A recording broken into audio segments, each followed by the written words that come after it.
Live from downtown Detroit, Local 4 News at 6 starts now. Rising temperatures has a pair of Metro Detroit school districts canceling classes for the first day. The excessive heat is causing some school districts to change plans for tomorrow. They're keeping the doors closed in an effort to keep kids cool. Thanks for joining us. I'm Damon Fernandez. And I'm Priya Mann. The Southfield School District making the announcement. Now others are also making schedule changes. Local 4's Hank Winchester live in Southfield tonight. And Hank, some parents are surprised by the move. Yeah, they're surprised. They're scrambling now to come up with a schedule for tomorrow, as you mentioned, because of the excessive heat today and also obviously into tomorrow. Districts like Southfield, they're going to keep these doors closed, no classes tomorrow. And as you'll see, Southfield not the only district making some changes tonight. The sweltering heat affecting school. Southfield, the first district to fall, closing tomorrow because of the high temperatures. The messages sent out via social media, as you can see in this tweet. The notice about school being closed tomorrow was sent out yesterday afternoon, and it should be some way that they can accommodate the children to make sure they're comfortable. Raquel Carter of Southfield tells me it's time for districts to make some HVAC upgrades to keep the doors open. Hotter days are going more into like September, and it just really doesn't make any sense to me why they don't have air conditioner or portable air conditioners or something so the school doesn't, the school schedule doesn't get disrupted. A spokesperson for the district telling Local 4 this closure is a necessary step to protect everyone from the excessive heat.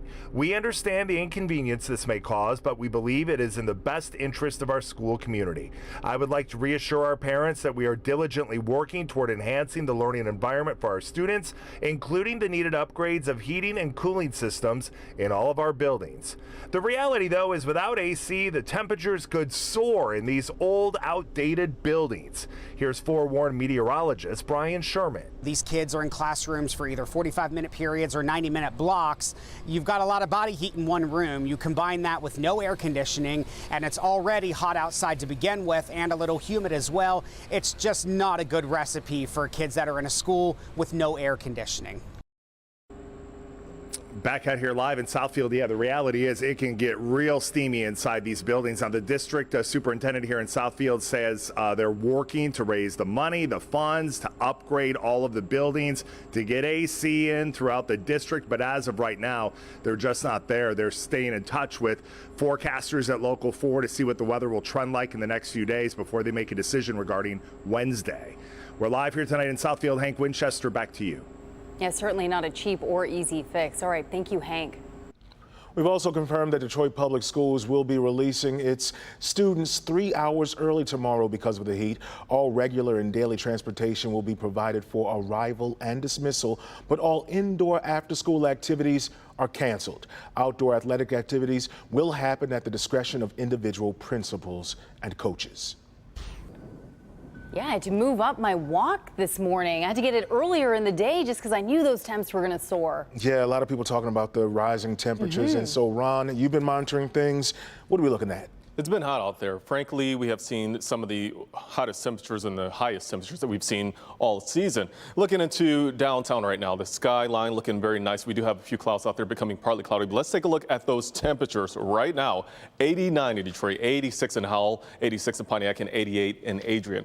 One of the things to note is that the temperatures are not going to fall a whole lot later on tonight, so you're not going to get a whole lot of relief when it comes to those overnight hours. When you want to open up those windows, well, it's still going to be warm air outside. So clouds are radar right now. We're looking okay. We do have more clouds and rain activity moving in our direction.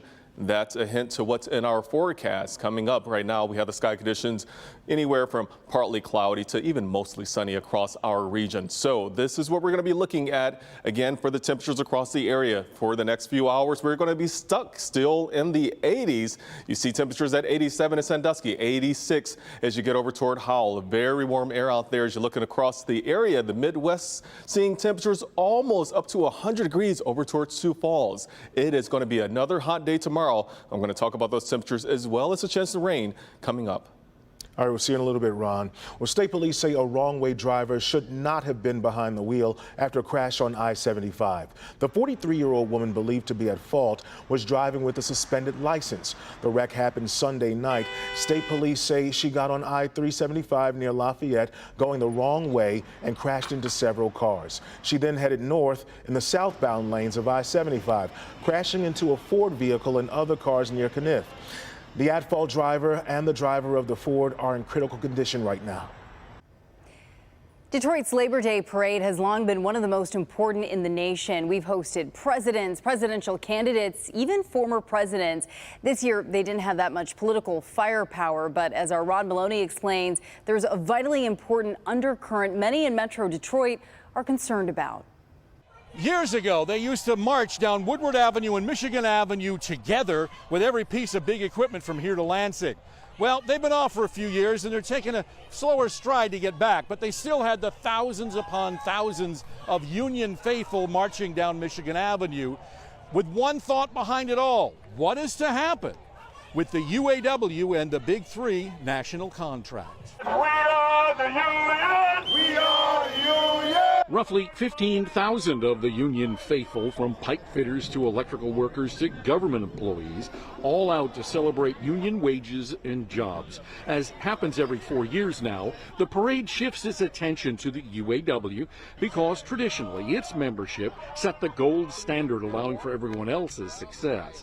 AFL-CIO National President Elizabeth Schuler came to town saying while union membership flagged over the last generation, today the labor movement is on the comeback trail. The momentum is building, whether you see it with the UPS contract fight, you see it now with UAW, you see it with Starbucks workers and nurses and bakery workers who are all standing up because we've sacrificed. Are you ready to rumble?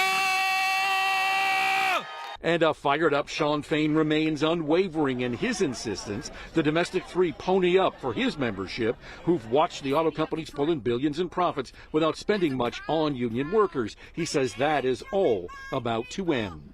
Status quo over the weekend. GM didn't do much, and Stellantis didn't even have any proposals to present until Tuesday, so not a lot of movement. He's adamant he's still targeting all three at the same time, and the September 14th at midnight deadline is hard and fast.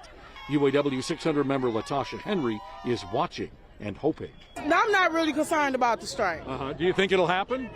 I'm praying that it don't. I'm on the most positive side. So the clock still ticks. It doesn't look like we're much closer to a deal. And Sean Fain says that he'll be back sometime this week, probably Thursday night again on Facebook, with another update. We'll certainly be watching that. In Detroit, Rod Maloney, Local 4. And in Philadelphia today, President Joe Biden said he too remains optimistic there will not be a strike and doesn't think one will happen. But when asked about that after the parade today, Sean Fain said that was a bit of a shock based on what he's seeing at the bargaining table. Well, thousands of people took part in the annual Labor Day Mackinac Bridge Walk. Roughly 35,000 people made the 5-mile trek from Mackinac City to St. Ignace. The yearly Labor Day Walk was first held on the bridge in 1958, and last year about 26,000 people participated. Officials shut down traffic on the bridge to make room for the walkers, but the bridge reopened to cars around noon. And this evening, millions are expected to be on the move with the Labor Day weekend starting to wind down, capping off a record-breaking summer travel season. Here in Detroit, it's been smooth sailing for travelers. The TSA says more than 2 million passengers took to the skies on both Friday and Saturday with few signs of trouble. But it's the roads that are seeing the majority of the holiday traffic. 95 million Americans choosing to drive to those Labor Day beaches and barbecues, which means the roadways will be busy tonight, busier than what you're seeing right now as people start to head back home. Meanwhile, don't expect much of a break at the pumps. It's $3.81 a gallon nationally, which is a little higher than the same time last year. But Metro Detroiters are seeing prices between $3.66 and $3.85 a gallon. All right, so meantime, MDOT's making it a little easier to navigate the roads this Labor Day. Lane restrictions have been removed in 93 of 166 projects statewide. For a complete list of those projects, just head over to clickondetroit.com. Lane restrictions will be back in place, you got to know this, at 6 a.m. tomorrow morning. Meantime, it's T-minus 3 days until the Lions descend on Kansas City and open up the season against the Chiefs right here on Local 4. And calling the plays that evening will be Mike Tirico, the voice of NBC Sports. Yeah, Jamie Edmonds sat down with Tirico recently in Ann Arbor. He believes these Lions are for real. Mike Tirico is one of the busiest guys in sports, from the Olympics to the NFL. He has seen it all, covered it all. He says we'll see right away if the Lions can live up to that offseason hype. If we want to know if they're for real or not, we find out in game 1 of the season. There are 272 NFL games, and the first one will tell you a lot about the Lions.